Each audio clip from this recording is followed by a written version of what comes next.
What's up everyone, Darcblade here bringing you my video review for Assassin's Creed 4 Black Flag.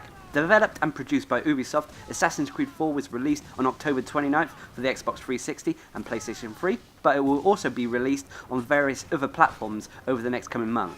Assassin's Creed 4 follows in the long Assassin's Creed series, continuing the modern day story side of it, but changing the ancestry completely, as is the trend with numbered Assassin's Creed games.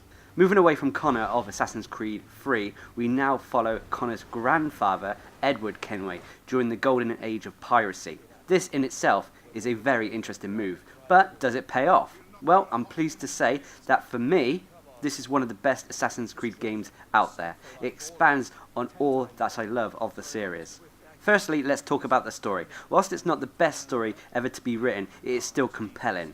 With most Assassin's Creed games, the abstergo and modern day story is a little bit hollow when compared to the stories we relive as the various assassins throughout time. With the Assassin's Creed series, the modern day story is normally always told in small parts in each game, and only gets juicy if you have been following it from the original Assassin's Creed. As for the storyline with Edward and the golden age of piracy, this is a lot more interesting. To see how the pirates interact, how the assassins and the Templars play into it is fascinating. I will try to avoid major spoilers in this review, by the way. The game is mostly set in the early 1700s, where pirates rule the waves around the Caribbean. You play as Edward Kenway, as he goes about his pirate antics. Along the way you meet various historical pirate figures such as Blackbeard as the pirates prosper. Eventually, as the story goes along, nothing lasts and the Templars and the assassins start playing bigger parts in the story. Edward is a character I liked from the start. He is cocky, arrogant and greedy, everything you would expect in a pirate, yet he has a certain charm and charisma that makes him likeable. He also has a huge curiosity that steers his goals. Although not my favourite ancestor, I still feel that my favourite ancestor so far has been Ezio. I believe Edward is a close second.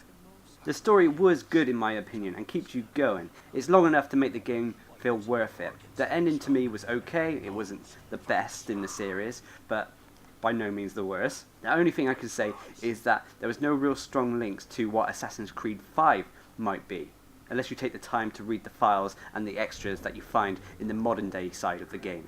And then it's down to speculation. As for the gameplay, well, it's Assassin's Creed. If you've played Assassin's Creed 3, you will know what to expect here in terms of playing Edward on foot. The way Edward moves, fights, climbs, is all very familiar, very similar to Connor 2. However, the game does offer so much more on top of this now. Firstly, I should talk about the seafaring. This has been expanded upon greatly from Assassin's Creed 3. You have a huge map to explore, with tons of islands to visit, events to witness and take part in, treasures to find. There is just so much to do and explore as you pilot your ship, the Jackdaw.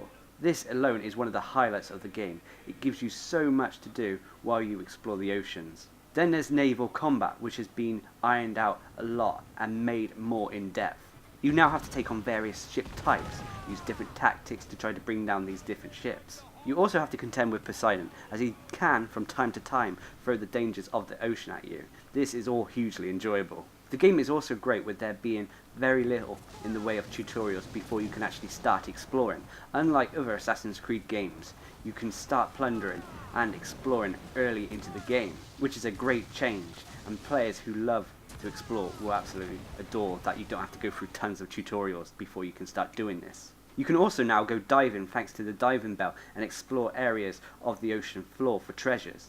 Just be careful of sharks. There is also a ton of side missions and quests, from naval missions to hunting missions such as whaling. You also get community events happening if you're online, like killing a white whale or attacking a royal convoy. These events can be shared with your friends automatically if they're online at the same time as you. There is also a little mini game called Kenway's Fleet where you send off ships on trade routes to make more money.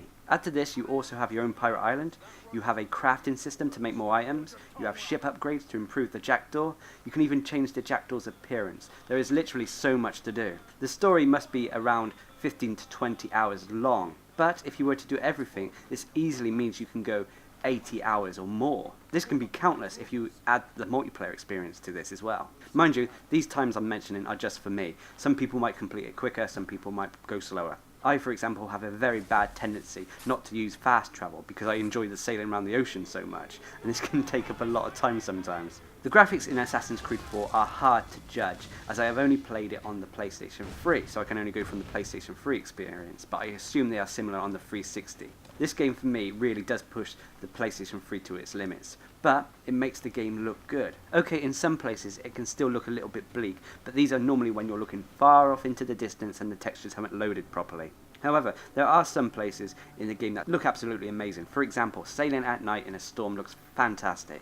Also, if you are going to be getting the game on the PlayStation 4, PC or Xbox One, then I'm pretty sure this game will look even better. I know I will be upgrading the game once I get my next generation console. The game's aesthetics really help immerse you in this world.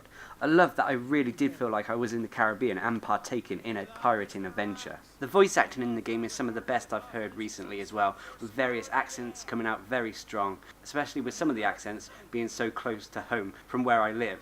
The soundtrack is probably one of the best in the Assassin's Creed series. It is filled with wonderful musical scores throughout, music that really makes and suits a pirating adventure. On top of that, the game is filled with classic songs. Your crew will sing sea shanties as you ride the waves, my favourite being Bully in the Alley. Or when you're at taverns, bands will start playing up music. I was delighted to hear the song Over the Hills and Far Away.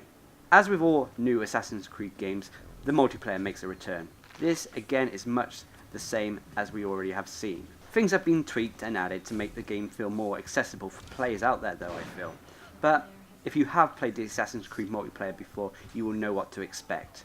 The multiplayer is a unique multiplayer that can be a great experience as players try to take each other out using as much stealth and guile as possible. However, this can often be ruined when it comes to players running around like idiots on rooftops all the time. It can hurt the experience when this happens. However, with the return of Wolfpack mode, the co-op mode, I'm happy and will be on the multiplayer a fair bit. Overall, Assassin's Creed 4 Black Flag is one of my favourite Assassin's Creed games to date. I am still torn between this one and Assassin's Creed 2 if I'm honest, to which one's my favourite. Assassin's Creed 4 may not bring anything revolutionary to the table, but it does evolve every aspect of the Assassin's Creed series. I've heard some players say that it's not Assassin's Creed no more, it's a boat simulator. But hell, I love the ship side of the game. I love my boat simulator. I think it's a whole new aspect of the game despite the sailing being introduced in Assassin's Creed 3. The ship is your ship, it's your home in the game. Assassin's Creed 4 is a ton of fun to play. I love the setting the game has. You could say that this is the best game that has had a piracy setting. It is a game that will keep you playing for ages and definitely makes it worth the money. If you're an Assassin's Creed fan, then this game is a must own. If not, then you will still get a ton of fun playing Edward Kenway's story.